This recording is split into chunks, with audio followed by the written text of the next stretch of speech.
দেখুন, এই প্রথমবারের মতো কোনো একটা আইন বাস্তবায়ন করা হয়েছে মালয়েশিয়াতে। সেটা হচ্ছে কি, মালয়েশিয়ার জোহর বারুতে আমাদের বাংলাদেশি একজন ব্যক্তি আর একজন ইন্দোনেশিয়ান মহিলা রাস্তায় ময়লা ফেলাইছে।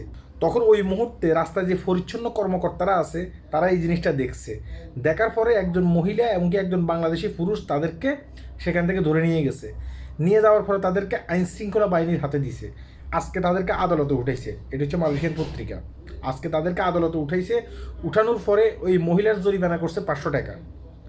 আদালত ঘোষণা দিছে এই মহিলার জরিমানা করা হয়েছে 500 টাকা, এবং কি একদিন পরিচ্ছন্ন কর্মী হিসাবে তাকে কাজ করতে হবে। হ্যাঁ, এখন আমাদের যে বাংলাদেশি পুরুষটা আছে সে হয়তোবা মালয়েশিয়াতে নতুন আসছে, সে ভাষা জানে না। এই কারণে আদালত তার বিচারটা স্থগিত রাখছে, অর্থাৎ আগামীকালকে দোবাসী যখন আসবে, হ্যাঁ, তখন তার বিচারটা যেন সে ভালোভাবে বুঝতে পারে, তাকে বুঝিয়ে দেবে সে কি কি অপরাধ করছে এবং কি তার কত টাকা জরিমানা হতে পারে। এটা কিন্তু আদালত কালকে তাকে বুঝিয়ে দেবে যখন একজন দোবাসী আসবে, যেহেতু সে বাংলা ভাষা বোঝে না।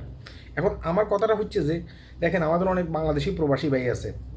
আমরা বুকিত বিন্দান থেকে শুরু করে কোতারিয়া থেকে শুরু করে চকেট, আমরা যেখানে আসি না কেন সেখানে দেখা গেছে কি আমরা ফান খাই, ফানের ফিসকি ফেলাই, সিগারেট খাই, সিগারেট যেখানে সেখানে ফেলে দিই। হ্যাঁ, আগামীতে যদি আপনি এই কাজটি করতে যান তাহলে নগদে আপনাকে ধরে 500 রিঙ্গিত জরিমানা করবে, এবং কি একদিন আপনাদেরকে খাটাবে।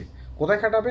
পরিচ্ছন্ন কর্মী হিসাবে আপনাকে রাস্তায় কাজ করতে হবে, তাদের যে ওয়ার্কার আছে যারা পরিচ্ছন্ন কর্মী হিসেবে কাজ করে রাস্তায়, তাদের সাথে।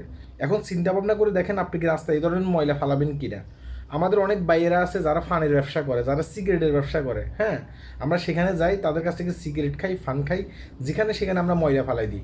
আগামীতে যেন আমরা এই কাজটি না করি তার জন্য এই ভিডিওটি, সবাই ভিডিওটি শেয়ার করবেন যেন সব বাংলাদেশি প্রবাসী ভাইয়েরা জিনিসটা জানতে পারে। সবাই ভালো থাকবেন, ভিডিওটি শেয়ার করবেন। আল্লাহ হাফেজ।